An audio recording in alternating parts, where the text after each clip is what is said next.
Hey guys, welcome back to Werner Farms. So I was hoping to do this vlog a little bit earlier. It's kind of dark out now. I was actually hoping to show you guys building progress mostly, but I guess tonight it will mostly focus on the 8530, which not too much is new on that. Two things though. Probably going to talk about the joystick here and just an update on the Midland radios. So you guys have probably seen this and probably have seen other ones in my other videos. This will be the final one. I finally have them all besides the pedal tractor. On the hunt for the pedal tractor. I don't think I'm going to buy it though, the pedal tractor. I've heard close to $2,000 will be the price for it, and I'm like, yeah, I'll pass. So, heading over here to the workbench, I'll go ahead and talk about the joystick. This will be for sale. I believe we're just going to sell what you see here. So, the joystick. It's, I believe, called the single control lever. This will plug right into your board then in your console or the command arm. So we'll work on 6 Rs, 7 Rs, 8 Rs, 7,000 series, I believe, and I know for a fact 8,000 because it came out of our 8,000, so, or our 8530. So that is for sale. I know a few of you guys on Snapchat have messaged me. I guess go ahead and... I guess I'm giving you guys the green light to go ahead and message me. Steph's, we were... Okay, so the reason why we are selling it and the reason why I was actually in the tractor, at the auction, it was actually in the tractor and we asked, or it was actually brought up because... I didn't really talk about this. I think I might have touched on it, that this was actually originally with a loader, an H480, which if those of you that don't know what an H480 is, it's actually the biggest loader that John Deere actually makes. And I believe, well, we know for a fact because we actually talked with the owner, he bought this tractor and then added the loader, I believe, actually in 2011, 3 years after he bought it, and only used it to move bales, or it had a dual bale spike on it, so it had the capability of picking up 2 round bales, and he moved round bales and plowed snow. And the leading edge on the bucket, I can tell you, was not worn at all. It was like pristine, brand new. And he had a grapple bucket that was never used. And so when this tractor was taken to auction, it was the tractor on one bid, the bucket, or the high capacity bucket, and the H480 loader on another bid, and then the bale fork, or the dual bale spike, and the grapple bucket on another bid. The loader went for, with the high capacity bucket, for $900 or $9,500, which if you guys go look that up online, just say for example Tractor House, they're priced at at least $20,000. So that was a pretty good deal on it. We didn't buy it because we weren't interested in it, but it was a pretty good deal. So that was actually what the joystick was for, and that's why we're selling it.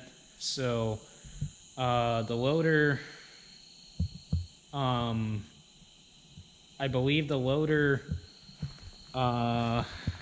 came, I think the only connector, actually, I think everything went with the loader as far as connection-wise, but for some reason, at the auction, they didn't want to take the joystick out of it, which I think I found out why.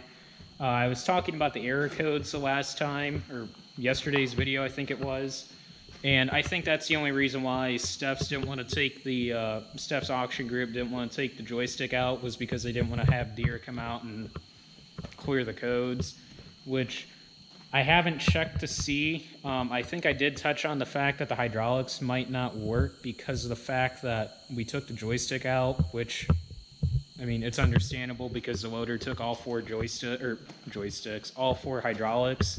So that could be an issue, obviously. So we're gonna have to get Deere out either way to get the codes cleared. So, and pick ourselves up an SCV outlet cover along with another auxiliary adapter cable for the cab cams. So I did get the cab cams ordered. Got those coming probably next week, I would say. I don't know for sure when they're coming in. I hope next week. Next week, actually probably even tomorrow, we might put the duals on this and take the duals off the 4630. We're going to put the 20-foot batwing mower on the 4630 and finally get to mowing filter strips and get a field worked that is actually fairly ridged. I didn't get any video of it. Probably on my Snapchat story if you follow me on there. We rented out a field of tomatoes again, and I got to work that field because it is fairly ridged as usual. They work it enough that it gets ridged. So we don't like particularly our fields to be ridged. So I'll have to work it about 3 or 4, possibly even 4 times. That's why I actually worked the one field last year 4 times, just to get the ridges out of it and get it leveled up. Maybe have to take the V-Ripper out there. Maybe. I don't know. We did last time on a field. Actually, both tomato fields last year, and I don't know if we're going to do that this year. I know they inline ripped it, so I highly doubt we're going to take the V-Ripper down there, but I don't know. It's up to Dad. So, actually, the only thing I had to do there was unplug it down there and wire my connector onto his existing cable, which is actually run clear down there behind the command console here. So antenna cable's already routed. That's done. So it was pre-wired pretty much, except for adding the connector. So I'll have to plug the command arm, or I'll have to plug the cab cams in down there. I'll probably route the cables the same way, but the camera screen will probably be somewhere along in this area, I would assume. I'm not sure if I'm going to mount it on here or if I'll end up buying... I know I really want to buy the Lankota CB mount for sure, because I'm going to need a bracket up there. So for sure I'm buying the Lankota one for the radio. But I might buy the arm that goes all the way, or the bar that goes across. If any of you guys have seen the inside of the track tractor, that may look familiar. That is the monitor mount off the track tractor. We just decided to throw that in here and keep it in here. Actually, this piece is all original except for that plate, or that bar. Dad actually just took a piece and cut it and bolted it on there. That's actually to mount the GS2 on, because that actually had the performance monitor in, or the performance monitor mount for the track tractor, which that will come with the track tractor as it is still for sale. So but yeah, like I said, the duals will go on this tomorrow, probably, if not Sunday for sure. I wanted to show you guys the progress on the building, but it's just too dark to actually show you guys. We are also working on the gas line as well, so I'll actually show you guys that probably tomorrow, hopefully, depending on when I decide to do the vlog tomorrow. Shown there, that's the antenna I ended up buying. So size comparison, that's your regular radio antenna for the radio, and then there's the radio for the 2-ways. So I believe that I measured was 32 inches, 32 or 36, maybe even 35. And that's 27.5. So went ahead and mounted that up there. That actually already has the mount up there, so I didn't have to do anything.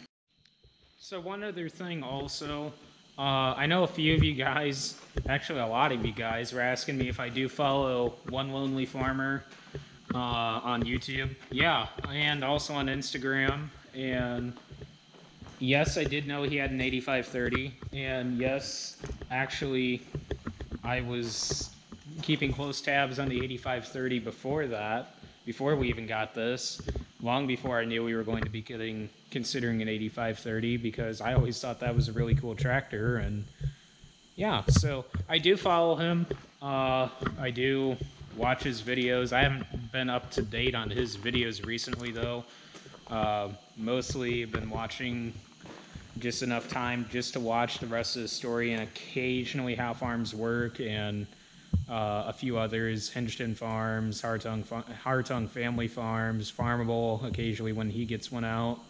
So I watch all you guys just whenever I have time. So yeah, somebody asked last video in the comments if we run the Kachar concaves for wheat. We actually do. We run one. If you can see, you can't really see it, I don't think, but that black concave in the front, that is a Kachar one. The one right next to it, that green one, kind of looks similar to it, but it's not angled. That's the Shoop one. I think I kind of talked about that in one of my videos, maybe. I don't know if I touched on that or not. But in the comments, I kind of answered that guy's question. But just to cover that, yeah, we do run the Kachar ones, but we do run regular round bar concaves for the corn and soybeans, which are right over there. So anything else to add before I end this, since this isn't going to be too exciting, but I figured I'd throw this in as an update. Weight wise, we will be putting a full set on there. Those weights over there aren't for, or we're not going to be putting those on this.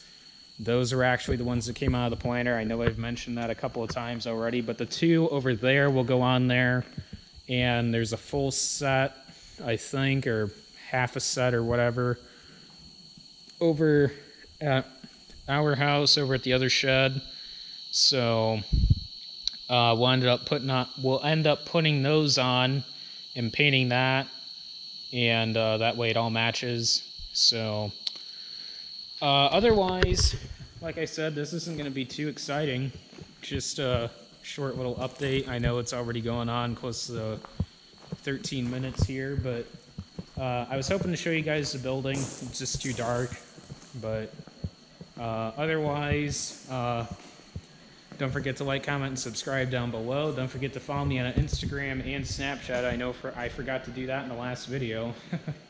But otherwise, I'll catch you guys in the next video.